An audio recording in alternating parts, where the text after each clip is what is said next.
Hello, everyone. I'm Katey Schultz, offering this acceptance speech and brief message. I want to begin by extending my sincerest thanks to the North Carolina Literary and Historical Association, as well as the Historical Book Club of North Carolina, for awarding my novel, Still Come Home, the Sir Walter Raleigh Award for fiction. Thank you so much.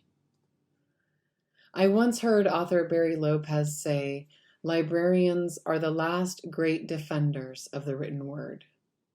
And I believe that's true. But I also count readers, and of course book clubs, arts organizations, and state agencies such as the North Carolina Department of Natural and Cultural Resources among those great defenders.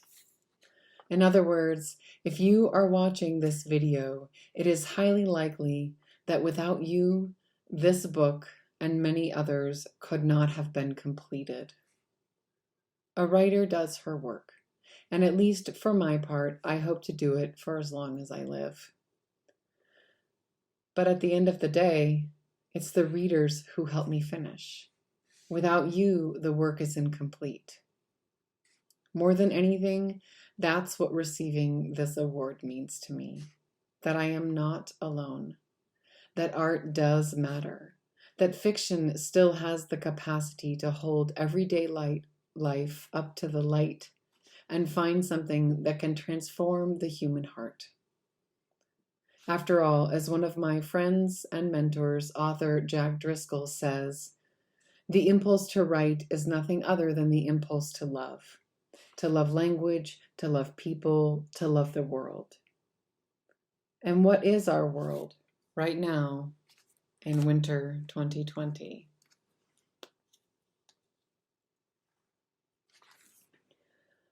Our world is in crisis due to the COVID-19 pandemic, alongside racial, economic, and environmental injustice run rampant.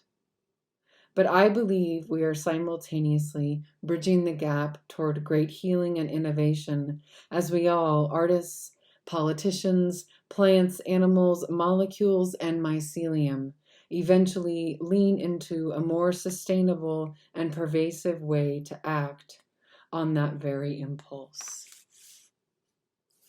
As activist and author Adrienne Marie Brown writes in her book, Emergent Strategy, "Together we must move like waves. Have you observed the ocean? The waves are not the same over and over. The goal is not to repeat each other's motion, but to respond in whatever way feels right in your body. The waves we create are both continuous and a one-time occurrence. We must notice what it takes to respond well, how it feels to be in a body, in a whole, separate, aligned, cohesive, critically connected."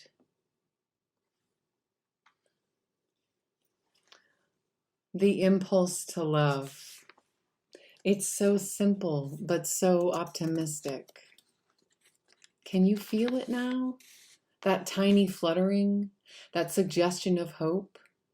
This is what you have affirmed in me.